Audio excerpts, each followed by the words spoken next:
Today, we're diving into the life of one of history's most pivotal figures, the Prophet Muhammad.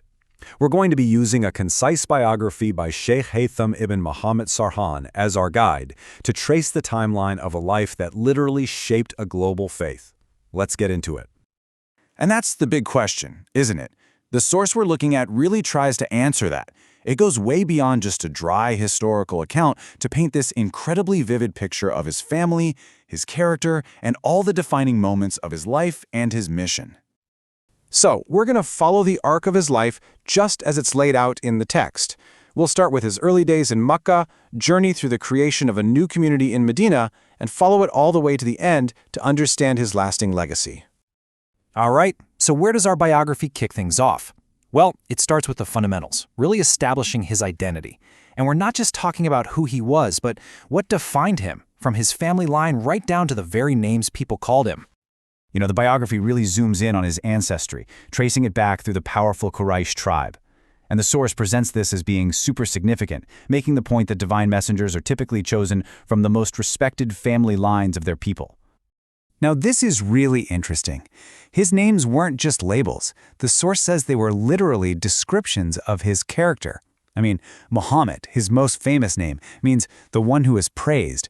But even before his mission began, people in Mecca called him Al-Amin, the trustworthy. That just speaks volumes, doesn't it? And this quote, wow, it really gets to the heart of how he saw himself. Despite all the praise, despite his high station, the biography hammers home this point about his deep humility.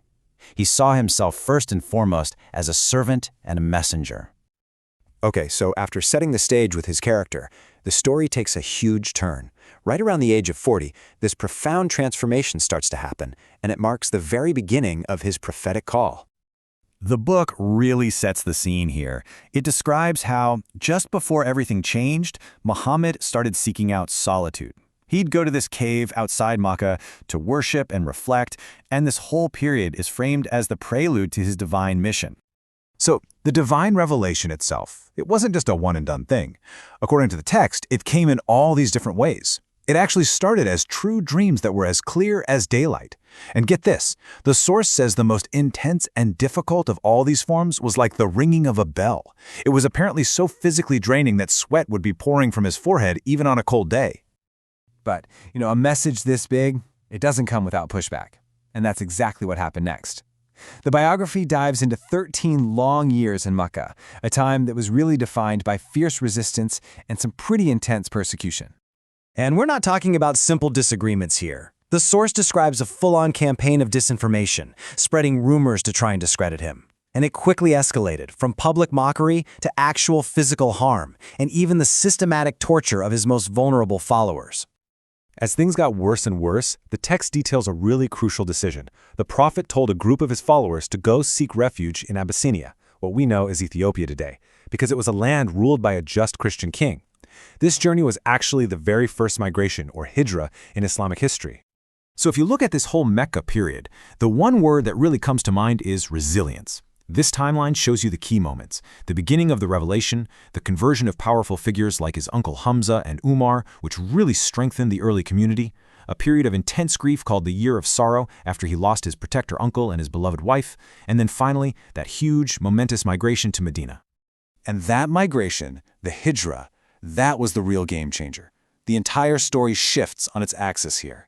It goes from the story of a persecuted minority to the story of building a community and eventually a state in the city of Medina. Just look at the difference here. It was night and day.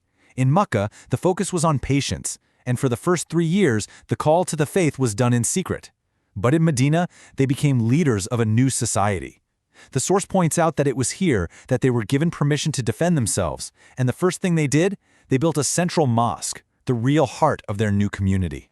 So how do you build a new society from scratch? Well, the source tells us one of his very first moves was brilliant. He created this formal bond of brotherhood, pairing up each migrant from Makkah, the Muhajirun, with a local from Medina known as the Ansar, or the Helpers. This one act basically welded two very different groups into a single supportive community.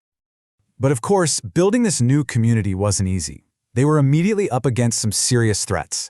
The biography walks us through these pivotal conflicts that really tested their survival. The Battle of Badr, for instance, is called the Day of Criterion. It was this decisive victory against incredible odds. But then just a year later, the Battle of Uhud was a devastating test of faith, where many of his closest friends were lost. These struggles were defining moments. All right, so all of this, the conflicts, the community building, it's all leading up to the final act of his life. This is where the mission really comes to a head, and his legacy is solidified for good. And this is a scene straight out of a movie. Imagine this. 8 years after being forced out of his home city, he returns to Makkah. But the source makes it clear, he didn't come for revenge. He came as a conqueror who entered peacefully. And his very first act was to purify the sacred Kaaba, destroying the hundreds of idols that had been set up there. Now, as his life was coming to an end, the biography also gives us a glimpse into his personal life, which was so central to passing down his teachings. It notes that when he passed away, he left behind 9 wives, and each one of them became a critical source of knowledge for all the generations that came after. And this really brings us back full circle to where we started, his character. This idea of mercy is just so powerfully captured in this quote from his wife, Aisha. It shows a man who, even when he had all the power to get revenge on the people who had persecuted him, chose forgiveness instead. It's a trait the source highlights again and again. So, to wrap it all up, the source points to these specific things that it says made him unique. These points really frame his ultimate significance. A universal message for both humans and these unseen beings called jinn, a unique relationship with God, and a legacy carried on by his community, which the text calls the best nation produced for mankind. What a journey, right? From a trustworthy merchant in Mecca to the leader of a new spiritual nation. This biography lays out a life defined by incredible conviction and, ultimately, forgiveness. It's a complex portrait of a man and his mission. Which really leaves us with one last thing to think about. Of all these moments we've talked about, what detail from his life resonates with you the most?